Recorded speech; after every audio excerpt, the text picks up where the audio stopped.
अक्सर हम सब यही सोचते हैं ना कि जब पेट्रोल या गैस महंगा होता है तो मतलब अमीर और गरीब दोनों का ही नुकसान होता हाँ, बिल्कुल। महंगाई तो मतलब सबके लिए एक जैसी होती है। है ना।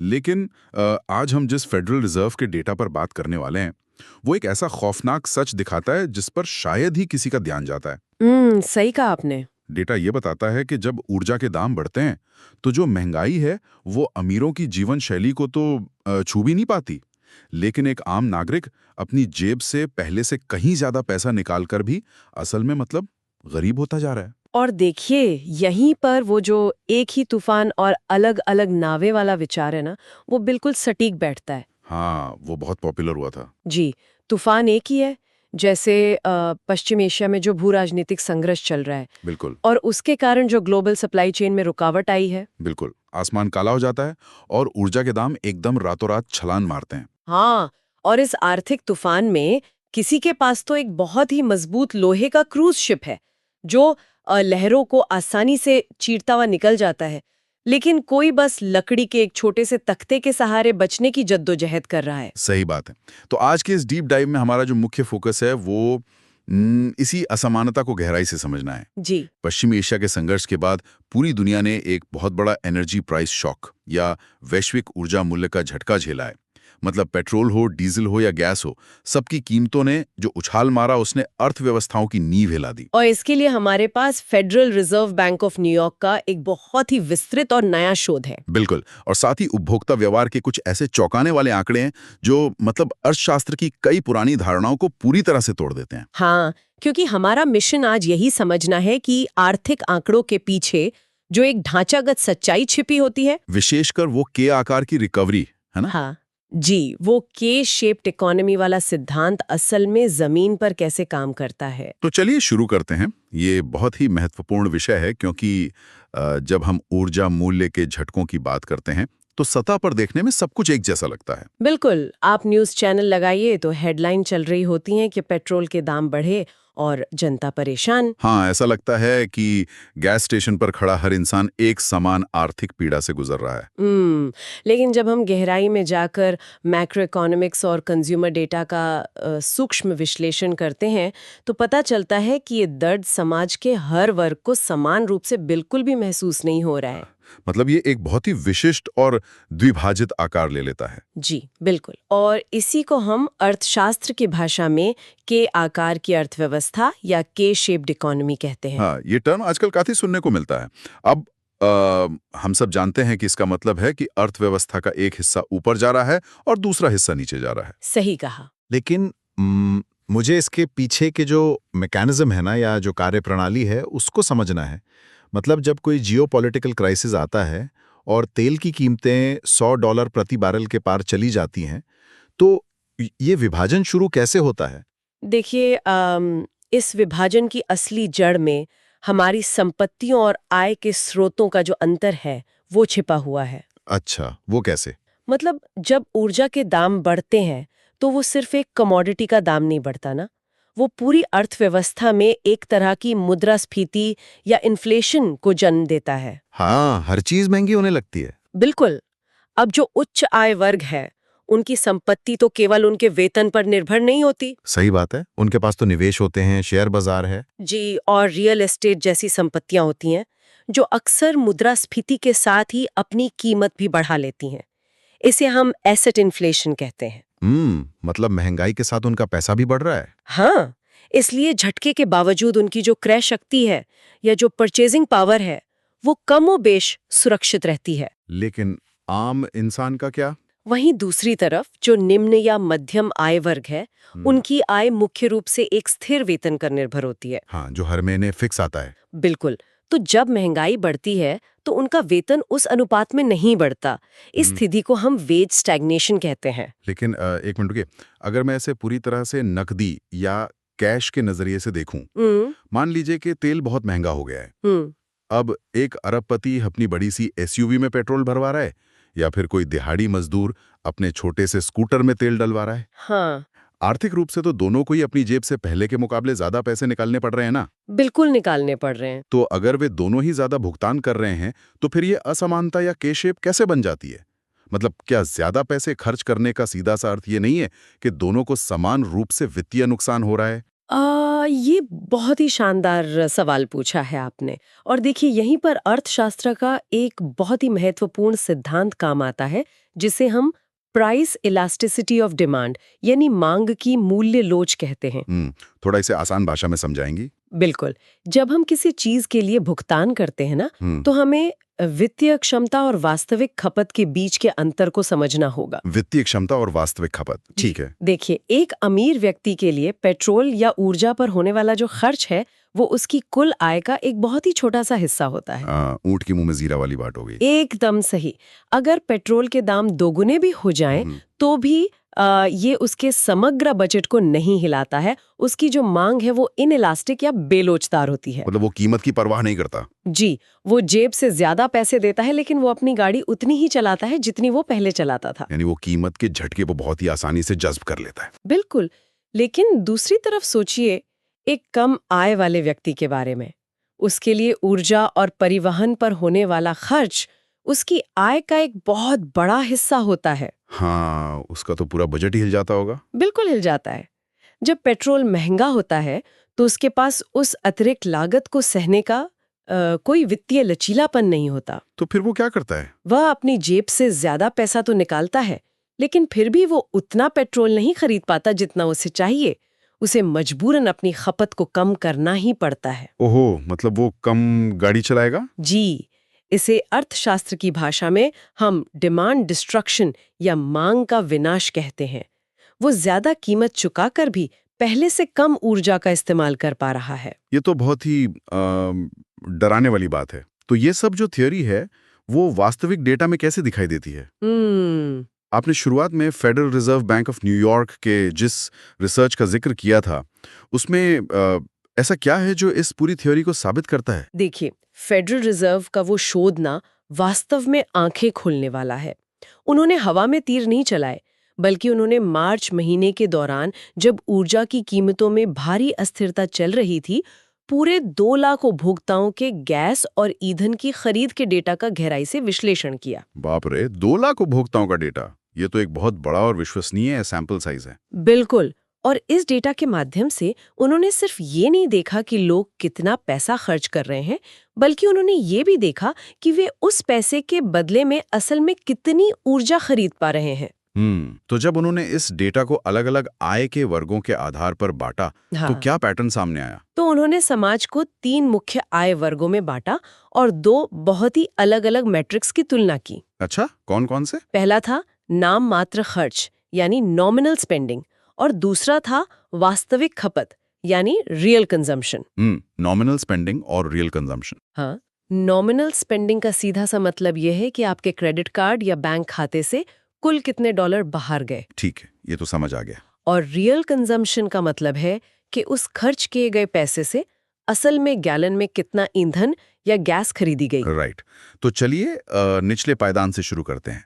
निम्न आय वर्ग के आंकड़े क्या कहते हैं? निम्न आय वर्ग जिसमें वो लोग आते हैं जिनकी सालाना आय $40,000 से कम है, उनका डेटा बहुत चिंताजनक था। क्या निकला उसमें? झटके के दौरान ईंधन खरीदने के लिए इनका जो नामात्र खर्च था ना, वो 13% बढ़ गया। 13%? ये तो एक बहुत बड़ी छलांग है, खासकर उस वर्ग के लिए जिसका बजट पहले से ही बहुत अटका हुआ होता है। बिल्कुल, यानी उनकी जेब से पेट्रोल पंप पर 13% ज्यादा डॉलर जाने लगे। लेकिन कहानी का असली दर्द तो वास्तविक खपत में छिपा है। वो कैसे? खपत में क्या हुआ? 13% ज्यादा पैसा खर्च करने के बावजूद इस वर्ग की जो वास्तविक खपत थी, वो लगभग 7% गिर गई। क्या बात कर रही हैं? 7% गिर गई? जी हाँ। इसका मतलब है कि वो 13% ज्यादा पैसा दे रहे हैं सिर्फ इसलिए ताकि वे अपनी जरूरत से 7% कम ईंधन का उपयोग कर सकें। बिल्कुल यही हो रहा है। ये तो सिर्फ एक वित्तीय नुकसान नहीं है, ये तो सीधे तौर पर उनके जीवन स्तर में आई एक भारी गिरावट है। मतलब वे अपनी यात्राएं कम कर रहे हैं, शायद काम के कम अवसर तलाश पा रहे हैं। सही कहा आपने, ये एक सीधा समझौता है उनकी जिंदगी के साथ। अब हम मध्यम आय वर्ग को देखते हैं, जिनकी आय 40,000 से $1,25,000 के बीच है। इनके डेटा में क्या दिखा? इनका नाममात्र खर्च 17% बढ़ गया। अरे, इन्होंने तो निम्न आय वर्ग से भी ज्यादा अतिरिक्त पैसा खर्च कर दिया। हाँ, क्योंकि इस वर्ग के पास थोड़ा अधिक लचीलापन होता है और शायद इनकी आवाजाही की जरूरतें भी ज्यादा होती हैं। वो ऑफिस वगैरह जाते होंगे। बिल्कुल। लेकिन इस 17% की भारी वृद्धि के बावजूद इनकी जो वास्तविक खपत थी उसमें भी 5% की कमी आई। मतलब इन्हें भी अंततः अपनी जीवन शैली में कटौती करनी ही पड़ी। जी, इन्हें भी झटका लगा है। और अब सबसे दिलचस्प हिस्से पर आते हैं। उच्च आय वर्ग यानी के आकार का वो जो ऊपरी सिरा है, हाँ, जो लोग साल का $1,25,000 से ज्यादा कमाते हैं, उनके डेटा में क्या देखा? इस उच्च आय वर्ग का जो नाममात्र खर्च है वो 20% से भी ज्यादा बढ़ गया। 20%? हाँ, प्रतिशत के हिसाब से इन्होंने सबसे ज्यादा अतिरिक्त पैसा ईंधन पर डाला। लेकिन इनकी वास्तविक खपत में पता है क्या बदलाव आया? क्या? 0%। कोई बदलाव नहीं? कोई गिरावट नहीं। ओहो। मतलब मुझे यहाँ आपको थोड़ा सा रोकना होगा और एक सवाल पूछना है। जी, पूछिए। अगर हम इसे व्यापक अर्थशास्त्र यानी मैक्रो इकोनॉमिक्स की नजरिए से देखें। उच्च आय वर्ग 20% ज्यादा खर्च कर रहा है। हाँ, अब अर्थशास्त्र में तो अक्सर यही कहा जाता है ना कि खर्च करना या स्पेंडिंग करना अर्थव्यवस्था के लिए बहुत अच्छा होता है। बिल्कुल कहा जाता है। तो अगर वो गैस स्टेशनों पर 20% ज्यादा नकदी डाल रहे हैं, तो क्या इससे वेलोसिटी ऑफ मनी या धन का जो संचलन है वो नहीं बढ़ता? देखिए, क्या ये अतिरिक्त खर्च उस पूरे सेक्टर को संकट के समय डूबने से नहीं बचाता? तो फिर ये कोई बुरी बात कैसे हुई? ये एक बहुत ही कुशाग्र और लॉजिकल तर्क है आपका। लेकिन हमें यहाँ उत्पादक खर्च यानी प्रोडक्टिव स्पेंडिंग और अनुत्पादक खर्च यानी अनप्रोडक्टिव स्पेंडिंग के बीच के भारी फर्क को समझना होगा। अच्छा, ये दोनों अलग अलग कैसे काम करते हैं? देखिए, जब वो उच्च आय वाला व्यक्ति 20% ज्यादा पैसा खर्च करता है तो वो अर्थव्यवस्था में कोई नई मांग, कोई नई नौकरियां या कोई नया मूल्य पैदा नहीं कर रहा है। वो सिर्फ उसी पुरानी चीज के लिए ज्यादा दे रहा है। बिल्कुल, वो सिर्फ उसी पुरानी मात्रा में गैस खरीदने के लिए बस अतिरिक्त डॉलर फेंक रहा है। राइट। यह विशुद्ध रूप से सिर्फ मुद्रास्फीति को बढ़ावा देने वाला खर्च है। इसे हम इकोनॉमी में डेड वेट लॉस या निरर्थक आर्थिक भार भी कह सकते हैं। मतलब इससे कोई असली ग्रोथ नहीं हो रही है? एकदम नहीं। इससे कोई आर्थिक विकास नहीं हो रहा है। यह सिर्फ सिस्टम में ज्यादा पैसा पंप कर रहा है, जिससे महंगाई और मजबूती होती है। अच्छा, तो ये जो खर्च है वो अर्थव्यवस्था का विस्तार नहीं कर रहा है, बल्कि ये सिर्फ बढ़ी हुई कीमतों को एक तरह से वैध ठहरा रहा है। बिल्कुल सही पकड़े आप। और इसी वजह से जो हमारे केंद्रीय बैंक हैं और जो नीति निर्माता हैं, उनके लिए केवल नाम मात्र डेटा यानी नॉमिनल डेटा को देखना बहुत खतरनाक साबित हो सकता है। ये एक बहुत ही बड़ा आर्थिक भ्रम पैदा करता है। वो भ्रम कैसे काम करता है, थोड़ा सा एक्सप्लेन करेंगे? हाँ, जरूर। कल्पना कीजिए कि कोई केंद्रीय बैंक है या सरकार है जो सिर्फ खुदरा खर्च या कंज्यूमर स्पेंडिंग के शुरुआती आंकड़े देखती है। ठीक है। वे देखते हैं कि अरे, गैस स्टेशनों और ऊर्जा क्षेत्र में उपभोक्ता खर्च तो पिछले महीने के मुकाबले 15 से 20% बढ़ गया है। अब ऊपरी तौर पर ये डेटा तो चीख चीख कर कह रहा होता है कि अर्थव्यवस्था बहुत मजबूत है, उपभोक्ता अभी भी जमकर पैसा खर्च कर रहे हैं, मंदी का तो कोई खतरा नहीं है। हाँ, क्योंकि डेटा के हिसाब से तो बाजार में नकदी का प्रवाह बढ़ रहा है, लोगों को लगेगा सब बढ़िया चल रहा है। बिल्कुल। लेकिन जब आप उस नॉमिनल डेटा के छिलके को उतारकर अंदर की वास्तविक खपत को देखते हैं ना, तो सच्चाई कुछ और ही भयानक निकलती है। मतलब वो खोखलापन सामने आ जाता है। जी, उच्च आय वाले लोग केवल अपनी जीवन शैली को बनाए रखने के लिए अनुत्पादक तरीके से पैसा फेंक रहे हैं, जबकि अर्थव्यवस्था का जो एक बहुत बड़ा हिस्सा है, जो निम्न और मध्यम वर्ग है, वो डिमांड डिस्ट्रक्शन का शिकार हो रहा है। मतलब वो घुट रहे हैं। हाँ, वे अपनी बुनियादी जरूरतों को कम कर रहे हैं। अर्थव्यवस्था वास्तव में सिकुड़ रही है, भले ही नॉमिनल खर्च के आंकड़े बढ़ रहे हों। ये तो बहुत खतरनाक स्थिति है। जी, यह एक ऐसी मंदी है जो बढ़ती हुई महंगाई के ऊंचे आंकड़ों के पीछे आराम से छिप जाती है। अगर हम रोजमर्रा की जिंदगी का एक बहुत ही साधारण सा उदाहरण लेना, तो ये बात शायद हमारे श्रोताओं को और भी स्पष्ट हो जाएगी। जी बिल्कुल, बताइए। मान लीजिए कोई इंसान है जो हर रोज काम पर जाने से पहले अपनी पसंदीदा कॉफी पीने जाता है। अब अचानक कॉफी बीन्स की सप्लाई में कोई दिक्कत आ जाती है और कॉफी के दाम एकदम दोगुने हो जाते हैं। ये एक बहुत ही सटीक उपमा है। चलिए इसे थोड़ा विस्तार देते हैं। तो अब वो इंसान जो बहुत अमीर है, वो क्या करेगा? वो तो खरीद ही लेगा। हाँ, वो कॉफी की दुकान पर जाएगा, दोगुने पैसे टेबल पर रखेगा और अपना पूरा भरा हुआ कप लेकर आराम से चला जाएगा। उसका जो नॉमिनल खर्च है वो 100% बढ़ गया, लेकिन उसकी जो वास्तविक खपत है वो वही रही। बिल्कुल। लेकिन एक जो आम वेतनभोगी इंसान है वो क्या करेगा? वो उदास होकर शायद पहले से 20 या 30% ज्यादा पैसे देकर उसी दुकानदार से कहेगा कि भैया बस आधा कप कॉफी दे दो। तो उसका भी खर्च बढ़ गया, उसने भी अपनी जेब से ज्यादा पैसे निकाले, लेकिन उसका अनुभव, उसका जीवन स्तर और उसकी वास्तविक खपत आधी रह गई। और देखिए, वो जो आधा कप कॉफी का नुकसान हुआ है ना, वो सिर्फ एक छोटा सा समझौता नहीं है। हाँ, वो तो है। ये उस इंसान की जीवन गुणवत्ता में आई सीधी गिरावट है। जब हम ऊर्जा की बात करते हैं तो ये आधा कप कॉफी कुछ और एक गंभीर रूप ले लेती है। मतलब कैसे?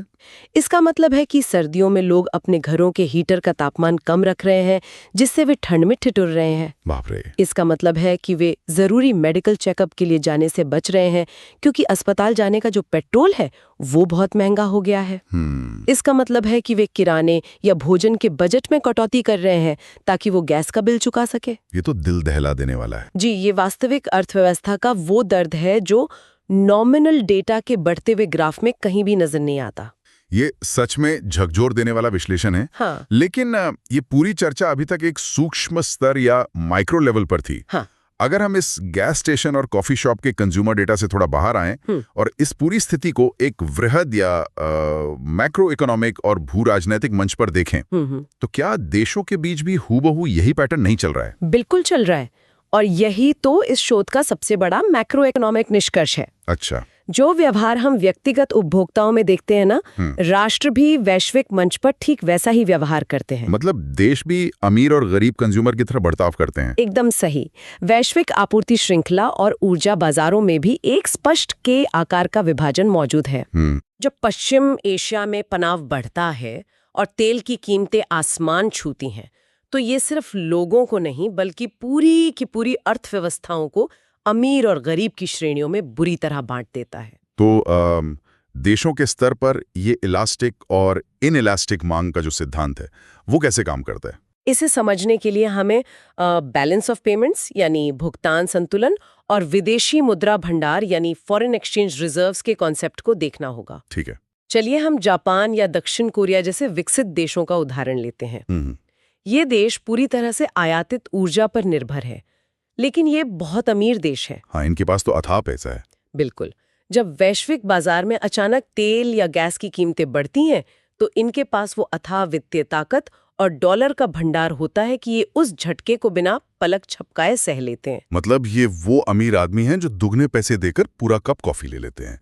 कीमतें चुकाते हैं, लेकिन अपने देश के अंदर अपनी वास्तविक ऊर्जा खपत को बिल्कुल कम नहीं होने देते। उनका सब काम चलता रहता है। जी, उनका औद्योगिक उत्पादन, उनकी हाई स्पीड ट्रेनें, उनके कारखाने, सब कुछ अपनी एकदम सामान्य गति से चलता रहता है। यानी वे अंतर्राष्ट्रीय स्तर पर उस अमीर उपभोक्ता की तरह हैं जो 20% ज्यादा भुगतान कर रहा है ताकि उसकी जीवन शैली में कोई खलल ना पड़े। उनका नॉमिनल खर्च बढ़ता है, लेकिन रियल कंजम्पशन पूरी तरह स्थिर रहता है। एकदम सटीक विश्लेषण है आपका। वे उच्च कीमतों को आसानी से अवशोषित कर लेते हैं या फिर अपने उच्च मूल्य वाले निर्यातों के माध्यम से उस लागत को दुनिया के दूसरे हिस्सों में ट्रांसफर कर देते हैं। वो अपना बोझ दूसरों पर डाल देते हैं। हाँ, लेकिन दूसरी ओर भारत, बांग्लादेश या कई अफ्रीकी देशों जैसे विकासशील राष्ट्रों की स्थिति देखिए। हाँ, वहाँ क्या होता है? जब वैश्विक ऊर्जा बिल बढ़ता है तो उनके पास रातों रात असीमित डॉलर खर्च करने की विलासिता नहीं होती। तो ऐसे देशों की अर्थव्यवस्थाओं के भीतर वास्तव में क्या होता है? मतलब वे इस इम्पोर्टेड इन्फ्लेशन या आयातित मुद्रास्फीति से कैसे निपटते हैं? उनके लिए ये एक खतरनाक दुष्चक्र बन जाता है। उन्हें भी ऊर्जा आयात करने के लिए पहले से बहुत ज्यादा पैसा खर्च करना पड़ता है।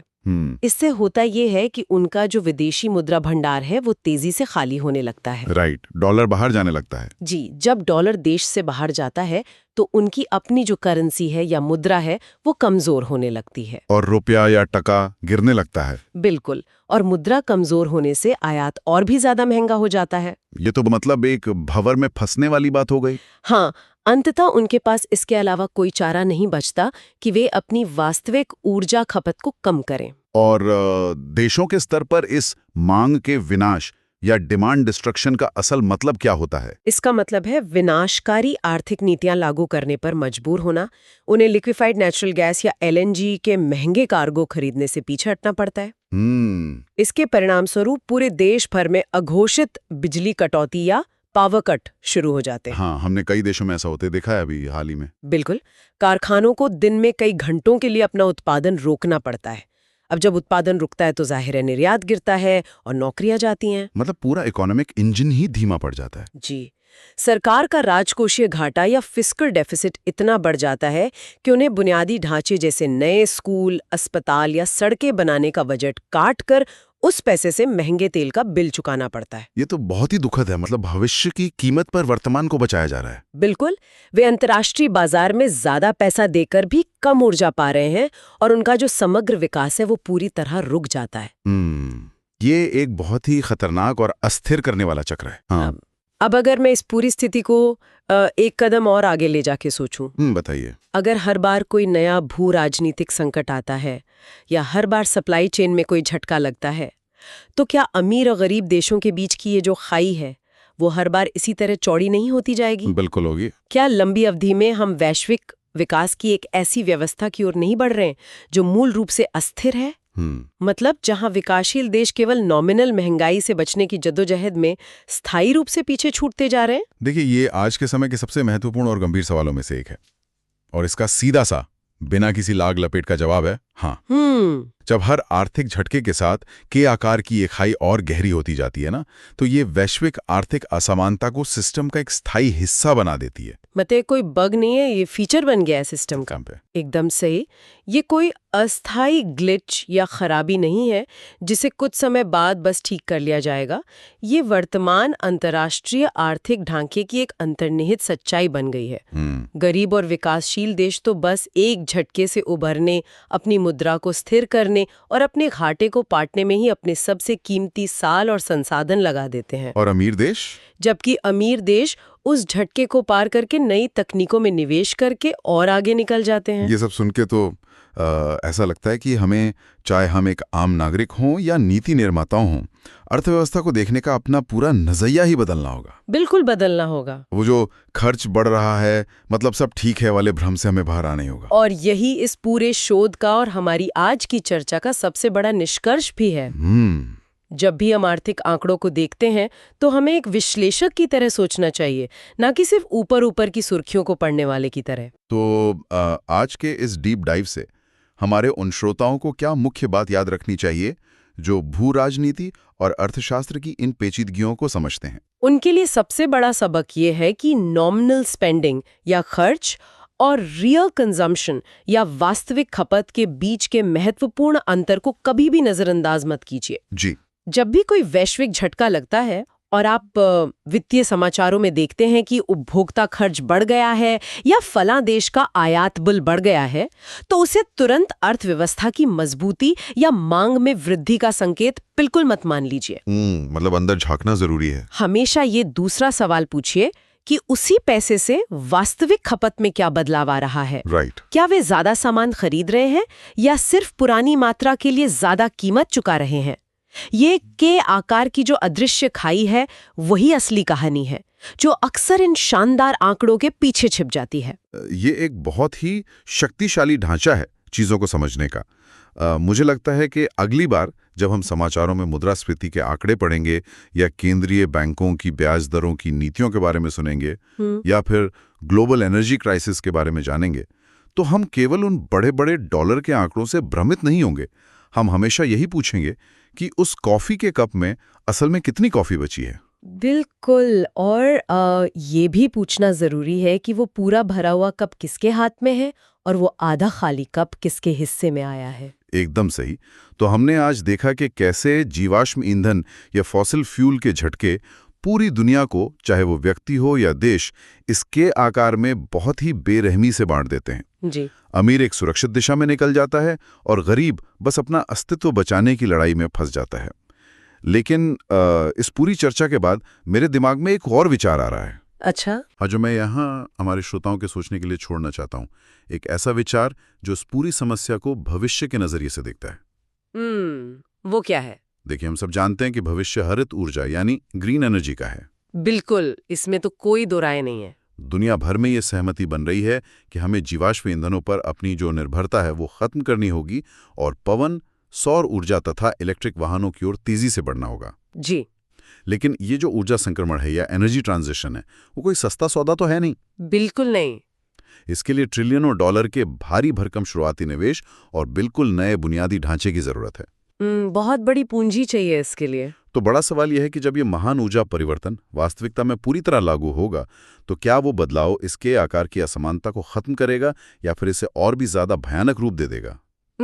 ये सोचने वाली बात है। क्या ये संभव है कि अमीर देश अपनी मजबूत वित्तीय क्षमता के दम पर खुद को हरित ऊर्जा के नए और सुरक्षित किले में स्थापित कर लें, जहां उन्हें भविष्य के किसी भू राजनीतिक झटके का असर ही ना हो? और गरीब देश? हाँ, और क्या, गरीब देश जिनके पास इस महंगी तकनीक को खरीदने के लिए पूंजी नहीं है, वे उसी पुराने, महंगे और प्रदूषणकारी जीवाश्म ईंधन पर ही निर्भर रहने को मजबूर हो जाएंगे। क्या हरित ऊर्जा की यह क्रांति भी एक ऐसा ही नया तूफान साबित होगी जिसमें अमीर और गरीब देशों की नावें एक बार फिर से अलग-अलग होंगी? ये तो बहुत ही गहरा सवाल है। और अगर ऐसा हुआ, तो क्या उस नए तूफान में गरीब देशों के पास अपनी नाव बचाने का कोई रास्ता होगा, या वे स्ट्रैंडेड एसेट्स यानी फंसी हुई संपत्तियों के बोझ तले पूरी तरह से दब जाएंगे? मुझे लगता है कि ये कोई दूर का दार्शनिक प्रश्न नहीं है, बल्कि ये वो मुख्य चुनौती है जो आने वाले 1 दशक की वैश्विक आर्थिक और कूटनैतिक दिशा तय करेगी। बिल्कुल। और शायद इसी विचारों तेजक सवाल के साथ हम आज के इस डीप डाइव को यहीं विराम देते हैं। जी। तूफान चाहे कोई भी हो, तेल का हो या तकनीक का, ये याद रखना हमेशा जरूरी है कि हम सब एक नाव में नहीं हैं। गहराई से सोचने और समझने के लिए आपका धन्यवाद।